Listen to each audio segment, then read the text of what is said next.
నువ్వా? మళ్ళీ ఏ మొహం పెట్టుకుని నా ఇంటికి వచ్చావు? పోయినసారి సగంలో ఆపేసిన పనిని పూర్తి చేయడానికి వచ్చావా? లేదా నువ్వు తీయాల్సిన ప్రాణాలు ఇంకా ఇక్కడేమైనా ఉన్నాయా?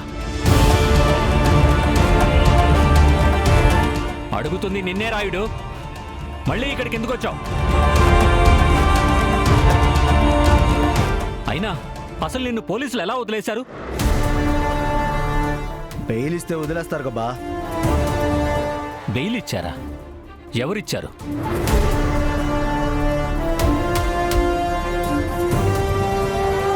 యువరాజ్, రాయుడికి బెయిల్ నువ్వు ఇప్పించావా? అవునా, నేనే ఇప్పించాను.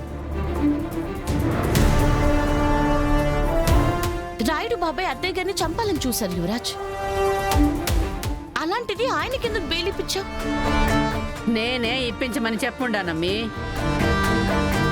నువ్వా? నీకేమైనా పిచ్చి పట్టిందా? నిన్ను చంపబోయినందుకే కదా వాడిని అరెస్ట్ చేయించింది. ఏంది బా, మా అన్న అక్కడికేదో నేరస్తుడన్నట్టు మాట్లాడుతా ఉండావు. ఏదో ఆవేశంలో నన్ను చంపాలని వచ్చుండాడు, కానీ చంపుండాడా? అయినా అన్న చెల్లెళ్ల మధ్య 100 గొడవలుంటాయి.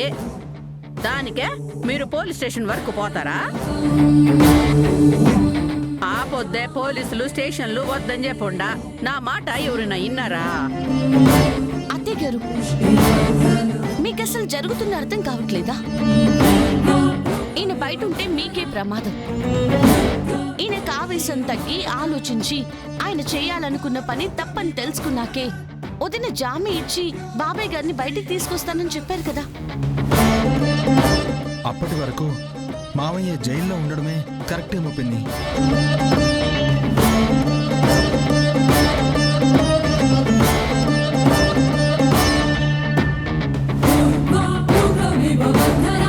తప్పు అయిపోయినది బా, నన్ను క్షమించు.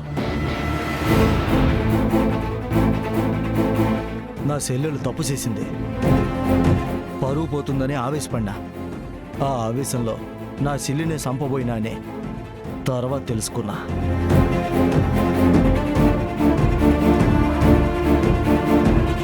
అయినా తప్పు చేసిన పెండ్లాన్ని నువ్వే క్షమించినాక ఇంకా నాకు సమస్య ఉంది చెప్పు? నువ్వు దేవుడు బా. నా చెల్లెలు తప్పు చేసిందని తెలిసినా క్షమించగలిగావు. నేను మనిషిని కదా, అందుకే నాకు కొంచెం సమయం పట్టినది. అందుకే నేను కూడా అమ్మిని క్షమించేద్దాం అనుకుంటున్నా.